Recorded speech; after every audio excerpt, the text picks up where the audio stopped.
नमस्कार दोस्तों, स्वागत है आपका अपने चैनल हिंदी प्रवाह में। तो दोस्तों, ये जो खबर है 11/1/2026 की है। इसमें तो ये न्यूज़ है, ये पटना से आई है।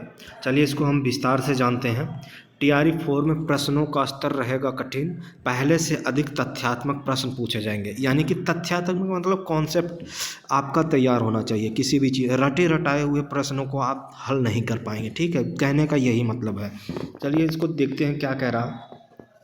राज्य शिक्षक पात्रता परीक्षा यानी कि एस्टेट का रिजल्ट जारी होने के बाद अब छात्र छात्राएं चौथे चरण की शिक्षक नियुक्ति प्रक्रिया TRE 4 की तैयारी में लग गए हैं। एक्सपर्ट के अनुसार इस बार प्रतियोगिता काफ़ी कठिन होने जा रही है, क्योंकि पहले सीटें अधिक थीं, इसलिए प्रश्न हल्के पूछे जा रहे थे। धीरे धीरे प्रश्न मॉडरेट होते गए और अधिक तथ्यात्मक प्रश्न पूछे जाने लगे। लेकिन चूंकि अब सीटें कम हैं और प्रतिभागी 5 लाख से अधिक रहने की उम्मीद है, इसलिए इस बार प्रश्न काफ़ी कठिन पूछे जाएंगे। मॉडरेट तथ्यात्मक प्रश्नों की संख्या बहुत अधिक रहेगी। मतलब तथ्यात्मक का मतलब यही हुआ, आपको आपका कॉन्सेप्ट क्लियर होना चाहिए। जैसे देखिए, हिंदी हो गई, अगर हिंदी में जैसे मान लीजिए संज्ञा सर्वनाम विशेषण क्रिया जो भी है, तो उसकी परिभाषा भी आपको याद होनी चाहिए। परिभाषा से ही प्रश्न बना लेगा। जैसे हो गया रस, हो गया छंद, हो गया अलंकार, हो गया, तो उससे भी ये कहने का मतलब इसका। आगे देखते हैं। इसलिए जिनकी गंभीरता के साथ तैयारी रहेगी उन्हें ही सफलता मिलेगी। NCERT की पुस्तकें 9 से 12वीं तक गंभीरता से पढ़ने की सलाह एक्सपर्ट दे रहे हैं। यही सफलता के द्वार खोलेगी। बिल्कुल सर, मैं आपको बता दूं कि मैं भी TRE 3 का सफल अभ्यर्थी हूं और मैं आपसे यही कहूँगा कि आप NCERT को अच्छे से पढ़िए और अधिक से अधिक आप जो है अपना टेस्ट दीजिए। मतलब जो है प्रैक्टिस करिए जितना, चाहे यूट्यूब से या कोई बुक लेकर के। आप जितना ही प्रैक्टिस करेंगे, आपकी तैयारी और आपका कॉन्फिडेंस बढ़ता जाएगा। ये मान के चलिए, अगर आप पर डे 2-4 टेस्ट लगा रहे हैं, यानी कि प्रैक्टिस कर रहे हैं, तो आपका आत्मविश्वास बढ़ता जाएगा। चलिए आगे देखते हैं।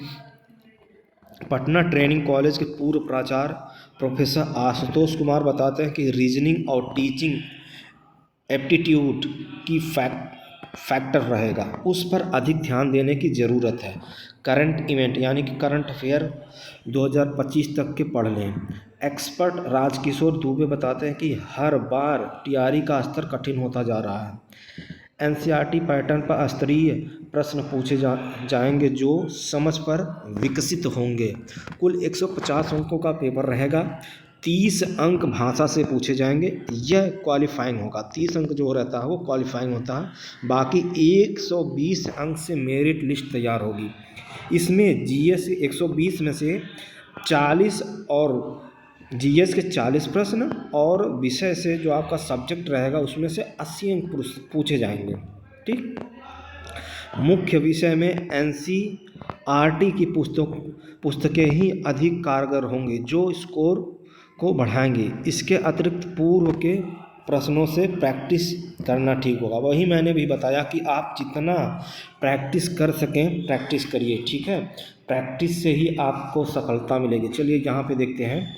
प्रश्नों का स्तर कठिन रहेगा, पहले से अधिक तथ्यात्मक प्रश्न पूछे जाएंगे।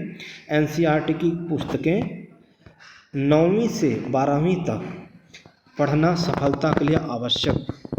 रीजनिंग और टीचिंग एप्टीट्यूड की फैक्टर रहेगा, इस पर अधिक ध्यान दें। करंट इवेंट 2025 तक पढ़ें, मतलब 2025 लगभग 6 महीने का आप करंट अपना तैयार करिए।